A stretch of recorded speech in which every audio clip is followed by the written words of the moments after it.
നമ്മൾ സെന്ന് MPFI model നമ്മൾ കുറേ ലോങ് ഓടിക്കഴിഞ്ഞിട്ടുണ്ടെങ്കിൽ വണ്ടി സ്റ്റാർട്ട് ആവാത്ത പ്രശ്നം, ഓട്ടോമാറ്റിക്കായിട്ട് നിൽക്കുക. പിന്നെ വണ്ടി എങ്ങനെയാണെങ്കിലും സ്റ്റാർട്ട് ആവണില്ല, കുറേ നേരത്തിന് സ്റ്റാർട്ട് ആവണില്ല. എന്താണ് കംപ്ലൈൻറ്റ് നമ്മൾ കുറേ ചെക്ക് ചെയ്ത് നോക്കിയത്, പക്ഷേ ഒരു ഐഡിയ കിട്ടുന്നില്ല. മറ്റവസാനമാണ് അതിൻ്റെ ഫ്യൂവൽ പമ്പ് വർക്ക് ചെയ്യണില്ല. അപ്പോൾ ഫ്യൂവൽ പമ്പ് വർക്ക് ചെയ്യണില്ല എന്ന് വെച്ചാൽ കുറേ ഓടിക്കഴിഞ്ഞ് പഴങ്ങിക്കഴിഞ്ഞിട്ടുണ്ടെങ്കിൽ ഫ്യൂവൽ പമ്പിന് കംപ്ലൈൻറ്റ് വരും, അത് പ്രഷർ എടുക്കാത്ത പ്രശ്നങ്ങളൊക്കെ വരും.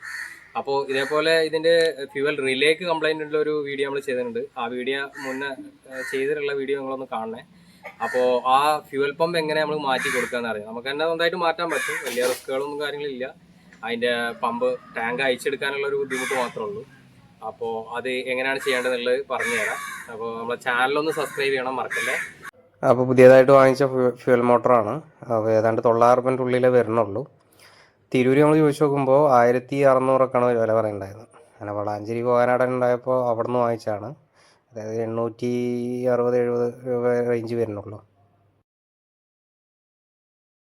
ഇതാണ് പഴയ ഫ്യൂവൽ മോട്ടർ. ഓക്കെ, ഇത് നമ്മുടെ ടാങ്കിൻ്റെ ഒരു സ്ട്രക്ചറാണ്. അത് രണ്ടാമത്തെ ഫ്യൂവൽ പമ്പാണ് നമുക്ക് ഊരിയെടുക്കേണ്ടത്. ഓക്കെ, ഊരിയെടുക്കാൻ വേണ്ടിയിട്ടെന്ന് പറയുമ്പോൾ നമുക്ക് അതിൻ്റെ അടിഭാഗത്ത് നിന്ന് ഒരു 3 ഹോസ് ഉണ്ടാവും. അതിൽ ആ 3 ഹോസും ഊരിയെടുക്കണം. എന്നിട്ട് അതുപോലെ സൈഡിലായിട്ട് 4 നട്ടുകളാണ് വരുന്നത്. ആ നട്ട് ബോൾട്ടുകൾ ഊരിയെടുക്കുക. അതിൻ്റെ മുകളിലായിട്ട് നമ്മൾ പെട്രോൾ ഒഴിക്കണ ഭാഗമുണ്ട്. ആ ഒഴിക്കണ ഭാഗത്തിൽ 2 ക്ലിപ്പ് ഊരിയെടുക്കണം. അപ്പോൾ ക്ലിപ്പ് ഊരിയെടുത്ത് കഴിഞ്ഞിട്ടുണ്ടെങ്കിൽ നമുക്ക് ഇതുപോലെ ടാങ്ക് അയച്ചെടുക്കാൻ.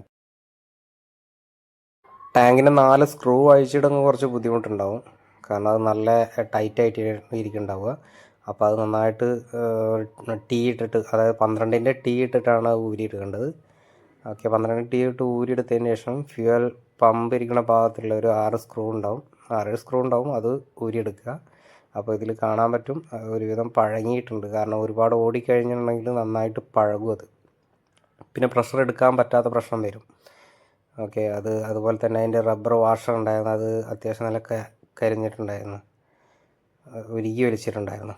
പോരാത്തതിന് അതിൻ്റെ ടാങ്കിൻ്റെ ഉള്ളിൽ എന്തെങ്കിലുമൊക്കെ വേസ്റ്റ് കിടക്കുന്നുണ്ടെങ്കിൽ ഒന്ന് പുറത്തെടുത്ത് ഒഴിവാക്കി കൊടുക്കുക.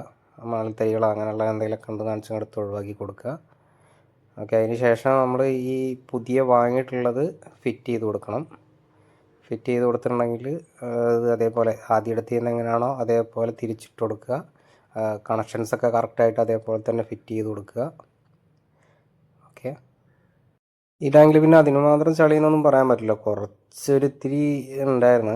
അത് നമ്മൾ സ്ക്രൂ ഡ്രൈവറിട്ട് ചെറുതായിട്ടൊന്ന് തിക്കി കൊടുത്തിട്ട് ചെറുതായിട്ടുണ്ട് കൈയിട്ടിട്ട് എടുക്കാൻ പറ്റുന്നതേ ഉള്ളൂ. കൈയിട്ടിട്ടോ അല്ലെങ്കിൽ തുണിയിട്ടിട്ടോ ഒന്ന് ചെറുതായിട്ടൊന്ന് സ്വൈപ്പ് ചെയ്തെടുക്കുക. ഓക്കെ, പിന്നെ അതേപോലെ തന്നെ ഇത് ഈ ഫ്യൂവൽ മോട്ടർ വെച്ച് കൊടുക്കുമ്പോൾ കണക്ഷൻസ് അങ്ങോട്ടും ഇങ്ങോട്ടും മാറാൻ പാടില്ല, കറക്റ്റായിട്ട് തന്നെ അത് വരണം. അല്ലാന്ന് വെച്ചെങ്കിൽ അത് ഫിറ്റ് പിന്നെ അത് ഉള്ളിൽ കയറ്റി കഴിഞ്ഞിട്ടുണ്ടെങ്കിൽ പിന്നെ തിരിച്ചെടുക്കാൻ പാടായിരിക്കും. ഓക്കെ, ഇതാണ് പുതിയത് ഇതുപോലെ തന്നെ ഫിറ്റ് ചെയ്ത് കൊടുക്കേണ്ടത്. കണക്ഷൻസൊക്കെ അതേപോലെ തന്നെ ഉണ്ടാവും, ക്ലിപ്പ് സെപ്പറേറ്റ് അടിച്ചു കൊടുക്കേണ്ട ആവശ്യമില്ല. ഫിറ്റിംഗ് ഒക്കെ കഴിഞ്ഞതിന് ശേഷം ഇവിടെ എൻജിൻ്റെ ഭാഗത്തുള്ള ഒരു വയറുണ്ടാവും. ഈ വയറുകൊണ്ട് ഊരിയെടുക്കുക. ഈ വയറുകൊണ്ട് ഊരിയെടുത്തതിന് ശേഷം ഇഗ്നിഷൻ സ്വിച്ച് ചാവി ഒന്ന് 1-2 പ്രാവശ്യം, ഒരു 2-3 പ്രാവശ്യം ഓണാക്കി കൊടുക്കുക. അപ്പോൾ അവിടെ നിന്ന് പെട്രോൾ പമ്പ് ചെയ്യാൻ തുടങ്ങും. അങ്ങനെ പെട്രോൾ പമ്പ് ചെയ്ത് ഈ ഇതിൽ കൂടെ വരും. ഇതിലൂടെ വന്നിട്ട് പുറത്തേക്ക് ചാടണമെന്നുണ്ടെങ്കിൽ അതുമ്പോൾ തന്നെ ഫിറ്റ് ചെയ്ത് കൊടുക്കുക. എന്നിട്ട് വണ്ടി സ്റ്റാർട്ടാക്കി കൊടുക്കുക. നല്ല സ്മൂത്തായിട്ട് സ്റ്റാർട്ടായിക്കോളും.